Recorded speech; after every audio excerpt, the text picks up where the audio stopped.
World Cup final is set. Can you believe it? Spain will take on defending champion Argentina as a favorite. Leo Messi is chasing history, trying to lead Argentina to a second straight World Cup title. Hasn't been done since Brazil did it in 1962. The World Cup fever is sweeping the U.S. More than 6 million fans attending matches throughout the round of 16, and FIFA is projecting to take in $9 billion in revenue.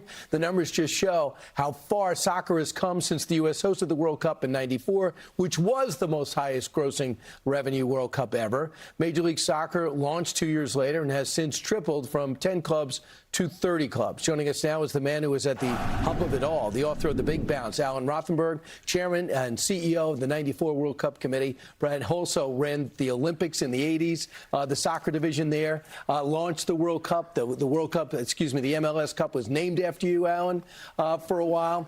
Your thoughts, now that we can almost see this World Cup in the rearview mirror. What were you thinking going in? What do you think now? This has been a spectacular World Cup in all respects. The play on the field has been, and the pitch, if you will, has been great. The stars have shown.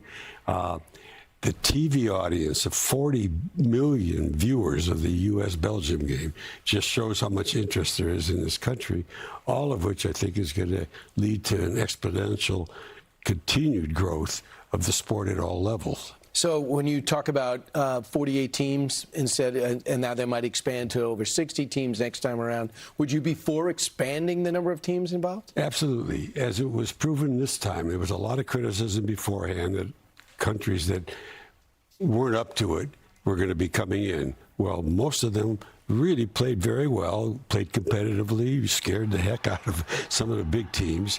But most importantly, if FIFA's mission is to spread the sport around the world, you now have additional countries that have a stake in it, if you will, and also will have some financial benefit from it to grow the sport. And 64, in some ways, is cleaner because you'll get rid of the third-place teams going on into the knockout round. So I'm all for it. You know, it's interesting, some of the storylines. Messi played 21 years for Barcelona in Spain. Yeah. Coach Lionel Scaloni was mentored by the Spanish coach. So they're best friends. Are going to go against each other. They're in a flat-footed tie in how many teams each time they beat each other. Spain comes in as the favorite European champions, but when you watch Argentina come back against England, the whole country seems to be excited about the chance of repeating.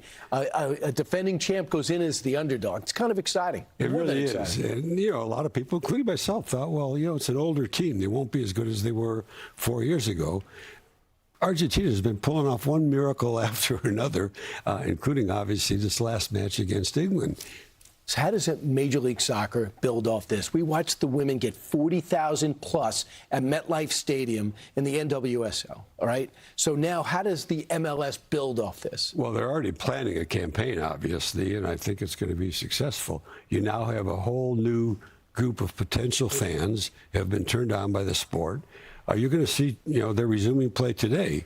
You're going to see the Classic in Los Angeles of the Galaxy against, LAFC, and you're going to see a sold-out stadium like you saw the women at Citi Field last night. Right. Perhaps the most important question. Youth soccer is too expensive in a lot of cases for kids to be able to play. You get good, pay $6,000 a season. Or more. Can we get the pay for play out of youth soccer? I'm not sure that that's the answer. I think the answer is how do you get the groups that have been excluded into the organized effort in soccer? And I'm looking forward to what the U.S. Soccer has done with their new training facility outside Atlanta. Yeah. It's as good as any in the world. I think the Major League Soccer academies continue to grow, and I think we're going to be developing more and more players that are not from the pay-to-play program. Look at almost all sports, except for maybe golf and tennis. The major athletes come from underserved areas.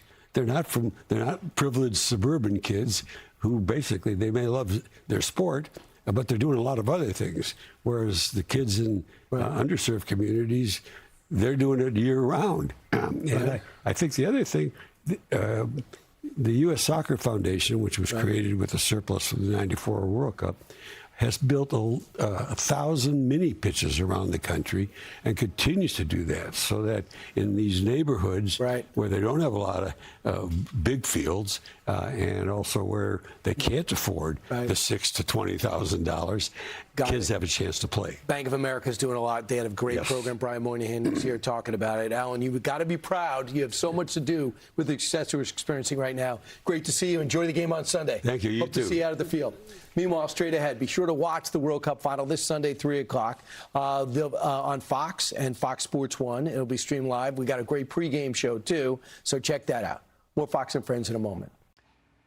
Be sure to like and subscribe for all the Fox News latest on YouTube and catch full shows streaming now on Fox 1.